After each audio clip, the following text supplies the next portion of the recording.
Ganti kulit, atau molting, merupakan proses alamiah yang terjadi pada lobster air tawar. Lobster air tawar merupakan hewan kerangka luar eksoskeleton. Memerlukan proses mengganti kerangkanya tersebut pada saat tubuhnya semakin membesar. Terjadi ketika ukuran daging lobster air tawar bertambah besar, sementara eksoskeleton cangkang tidak bertambah besar karena eksoskeleton bersifat kaku, sehingga untuk menyesuaikan keadaan ini udang akan melepaskan eksoskeleton lama.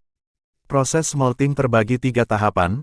Tahapan sebelum molting proikdisis, sesaat molting ikdisis, dan sesudah molting postikdisis dengan berbagai dinamikanya.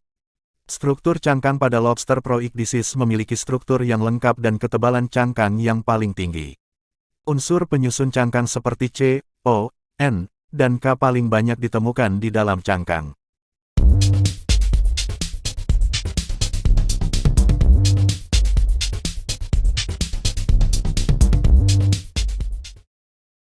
Selain itu, cangkang lobster memiliki rasio berat yang lebih tinggi dibandingkan dengan daging lobster.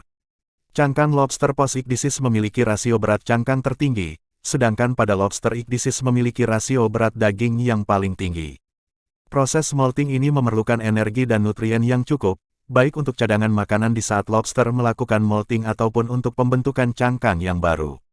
Selain itu, pergantian kulit tersebut juga diikuti dengan pertumbuhan volume tubuh dan pertambahan berat badan, yang ditandai dengan meningkatnya nilai panjang karapaks, serta nilai berat total dari lobster itu sendiri.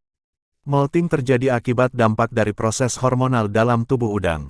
Seperti pada kasus yang sering ditemukan, bahwa proses molting biasanya terjadi di antara populasi udang yang akan atau memijah.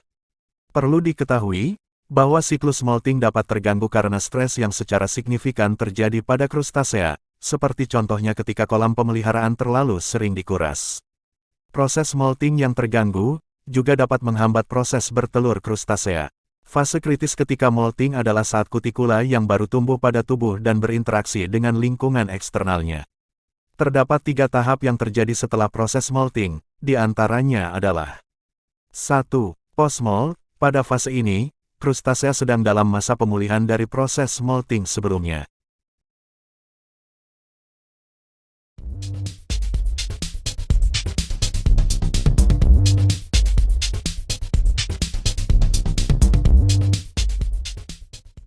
Cangkang yang baru kemudian akan mengeras dalam waktu beberapa jam. Tahap B.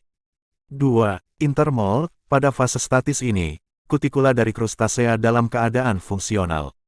Pertumbuhan bobot krustasea akan terus terjadi, dan pada tahap ini aktivitas makan krustasea tidak terganggu bahkan cenderung stabil hingga maksimal.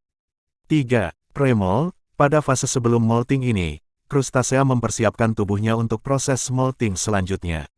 Pada tahap ini nafsu makan krustasea akan sangat turun, dan di saat bersamaan lapisan kutikula mulai tumbuh dan menjadi terlihat secara kasat mata.